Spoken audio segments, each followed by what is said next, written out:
নমস্কার বন্ধুরা, আমি পলি। সিম্পল কুক উইথ পলির পরিবারের সবাইকে স্বাগত জানিয়ে আজকে আবার একটা নতুন রেসিপি নিয়ে হাজির হয়ে গেছি। মাছের ডিমের বড়া তো আপনারা অনেক ভাবে খেয়েছেন।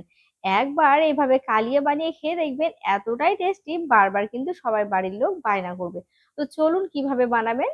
এর জন্য মাছের ডিম নিয়ে নিয়েছি, আপনাদের পছন্দ মতো আপনারা নিয়ে নিতে পারবেন, যে কোনো মাছের ডিম নিলে চলবে। আর মশলাটা একটু খেয়াল রাখবেন। এখানে হাফ চামচ নিয়েছি গোটা জিরে, দুটো লঙ্কা, আর নিয়েছি 6 কোয়া রসুন, একটা পেঁয়াজ বড় মোটা করে কেটে নিয়েছি, আর নিয়েছি 1 ইঞ্চি আদা, যেটা আমি কুচিয়ে নিয়েছি। তো কিভাবে করছি সেটা দেখে নিন। পেঁয়াজটা কিন্তু মশলার সাথে ব্যবহার করব, তবে একটু মোটা করে রাখবো বলে সেটা কিভাবে করছি দেখে দিচ্ছি।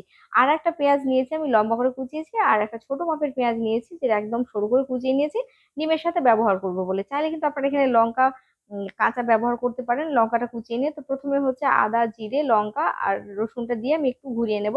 তো ঠিক এইরকম যখন দানা দানা থাকবে, জল দিয়ে পেস্ট তৈরি করে নিচ্ছি।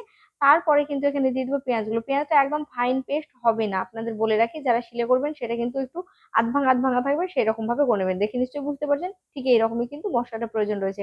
তো কুচানো পেঁয়াজটা আমি দিয়ে দিচ্ছি এখানে ডিমের মধ্যে। সাথে দেবো এখানে যেটা হচ্ছে ইম্পর্টেন্ট, সেটা হচ্ছে ময়দা 1.5 চামচ পরিমাণ দিয়ে দিলাম, হলুদ গুঁড়ো দিলাম সামান্য, আর হাফ চামচ লবণ বা স্বাদ মতো লবণটা। তো প্রথমে হচ্ছে মাছের প্যাকেট থেকে হচ্ছে এই চামড়াটা ছাড়িয়ে ফেলতে পারেন, আবার নাও পারেন। তা আমি ছাড়িয়ে ফেলবো না, আমি হাত দিয়ে ভালো করে চটকে নিচ্ছি। এখানে আপনারা চাইলে কিন্তু লঙ্কা কুচি ব্যবহার করতে পারেন, যেটা আমি করছি না।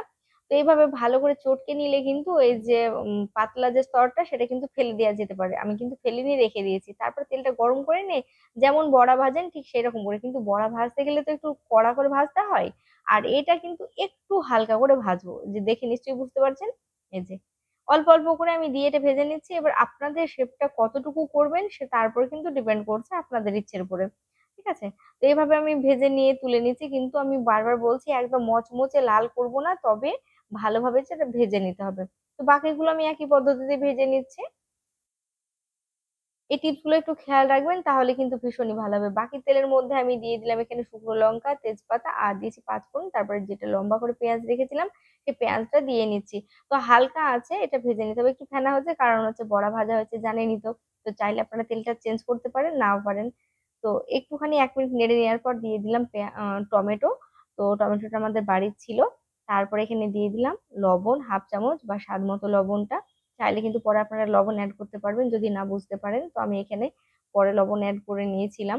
তো এখানে হচ্ছে আমি 1 মিনিটের জন্য ঢাকা দিয়েছিলাম। টমেটো ঠিক এরকম অবস্থাতে থাকবে, খুব একদম গলে যাবে না। তারপর এখানে চিনি দিয়েছি, দিয়েছি হলুদ গুঁড়ো, প্রয়োজন মতো হলুদ গুঁড়ো বা হাফ চামচ হলুদ গুঁড়ো দিয়েছি। আমার এখানে মাছের ডিমের ওজনটা ছিল 300 গ্রাম।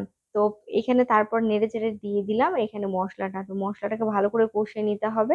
যদি মনে হয় যে না আপনাদের এখানে জল লাগবে দিতে পারেন, তবে একটু নেড়ে নেওয়ার পর দিলাম, যেহেতু পেঁয়াজ থেকে জল বেরোবে সেই হিসেবে কিন্তু আমি এখানে অল্প পরিমাণ মশলা বাটি দিয়ে জলটা দিয়ে দিয়েছি। তারপর ভালো করে তেল ছাড়া পর্যন্ত কষিয়ে নিতে হবে। আপনারা চাইলে কিন্তু এখানে আর একটু তেল অ্যাড করতে পারেন, যারা বেশি তেল পছন্দ করেন। কিন্তু আমি এখানে যেহেতু তেলটা কম ব্যবহার করি সব সময় রান্নাতে, যারা আমার রেগুলার রান্না দেখেন তারা নিশ্চয়ই জানেন। তারপর মশলাটা কিছুক্ষণ কষিয়ে নেওয়ার পর দিয়ে দিচ্ছি, 2 মিনিট পর কষিয়ে নেওয়ার পর দিয়ে দিয়েছি এখানে লঙ্কার গুঁড়ো। এটা অপশনাল, চাইলে দেবেন না চাইলে দেবেন না।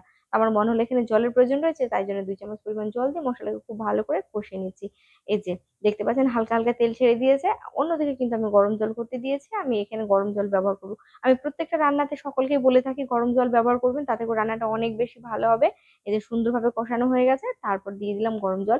আপনারা কতটুকু গ্রেভি রাখতে চাইছেন তারপর ডিপেন্ড করে কিন্তু এখানে জলের ব্যবহারটা করবেন। ঠিক আছে। এবার ভালোভাবে এটাকে ফুটতে দেবো, তারপর ঢাকা দিয়ে দেবো 2 মিনিটের জন্য, যাতে করে খুব সুন্দরভাবে ঝোলটা গাঢ় হয়ে যায়। এই যে হয়ে গেল। 2 মিনিট পর ফিরে আসলাম। এই যে তারপরে হচ্ছে দিয়ে দিলাম ভেজে রাখা ডিমের বড়াগুলো। তো সবগুলো আমি এখানে দিইনি, কিছু আমি রেখে দিয়েছি, আর যতটুকু আমার প্রয়োজন ততটুকু দিয়েছি। তারপরে 2 মিনিট মতো ফুটিয়ে নেব। ফুটিয়ে নিলে রেডি হয়ে গেল ডিমের কালিয়া, মাছের ডিমের কালিয়া। আচ্ছা আপনারা বলুন তো কে কোথা থেকে আমার ভিডিওটা দেখছেন। যারা আমার ভিডিওতে কমেন্ট করবেন তাদের কিন্তু পরের ভিডিওতে আমি অবশ্যই নামটা নেব, কিন্তু আপনারা কেউ বলেন না, সেই কারণে কিন্তু নামটা নেওয়া হয় না। 2 মিনিট পর গ্যাসের ফ্লেমটা বন্ধ করে দিলাম, আর এখন একটু পাতলা রয়েছে। তো একটু ঠান্ডা হলে কিন্তু অনেকটাই গাঢ় হয়ে যাবে। সামান্য একটু গরম মশলা গুঁড়ো দিলাম, হাতের কাছে আপনাদের ধনেপাতা থাকলে অবশ্যই দিতে ভুলবেন না। ঠিক আছে, এখন বিদায় নিলাম, কেমন লাগলো জানাবেন। ধন্যবাদ।